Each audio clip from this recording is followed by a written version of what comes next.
Hola chicos, ¿cómo están? Bueno, ahora vamos a ver polígonos, ¿sí? ¿De qué hablamos cuando hablamos de polígonos? En las actividades anteriores habíamos visto cuadriláteros, ¿sí? Como aquellos que tenían cuatro lados y cuatro vértices, ¿está bien? Lo que vamos a ver ahora es un poquito más amplio que cuadriláteros. Vamos a ver que los cuadriláteros forman parte de este nuevo concepto que se llama polígonos. Si se fijan en el libro, ¿sí? Les dan algunos ejemplos de polígonos. Por ejemplo, tenemos el triángulo, que ustedes ya lo conocen, que tiene tres lados, ¿sí? El cuadrilátero, que es el que aprendimos ahora, que es el que tiene cuatro lados. Después también definimos el pentágono como aquel que tiene cinco lados, el hexágono como el que tiene seis, heptágono 7, octógono 8, eneágono 9 y así sucesivamente, ¿sí? Son figuras, ¿sí? Delimitadas por segmentos, que esos segmentos corresponden a sus lados. Si se fijan, al lado de cada nombre tienen ejemplos de cada uno. Entonces, fíjense, cuadrilátero, para repasar un poquito, habíamos visto que se clasificaban en tres tipos, en los paralelogramos, los trapecios y los trapezoides. Los paralelogramos eran aquellos que tenían dos pares de lados paralelos. Los trapecios tenían un solo par de lados paralelos y los trapezoides no tenían ningún lado paralelo. El que yo dibujé acá, fíjense, es un trapecio. ¿Por qué? Porque solamente tiene este lado, el lado AD, paralelo al lado BC. Pero el lado AB no es paralelo al lado DC. Quiere decir que hay un solo par de lados paralelos. Por eso formaría parte de un trapecio, ¿sí? El que dibujé acá es un hexágono porque tiene seis lados, ¿sí? Si contamos tenemos este lado, acá tenemos 2, 3, 4, 5, 6 lados. Y el heptágono es el que tiene 7 lados. Por ejemplo, esta figura de acá. Tenemos 1, 2, 3, 4, 5, 6, 7 lados. ¿Está bien? Lo que nos va a servir para que puedan resolver las actividades es lo siguiente. En las actividades les va a pedir marcar diagonales. Bueno, por ejemplo, si a ustedes les piden marcar las diagonales de este cuadrilátero, fíjense, si yo parto de A, la única diagonal que hay va a ser de la A al C, ¿sí? Esta es la única diagonal que hay.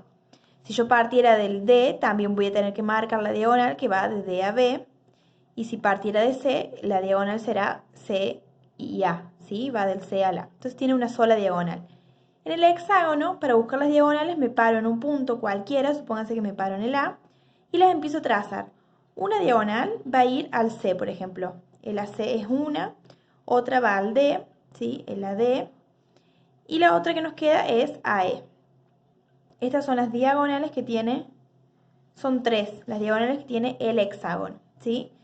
Y si vamos al heptágono y nos paramos, supónganse que nos paramos en este punto, ¿sí? Se pueden parar en cualquiera para buscar las diagonales porque siempre va a ser el mismo el número. Empezamos, fíjense, tenemos del G al B tenemos una diagonal.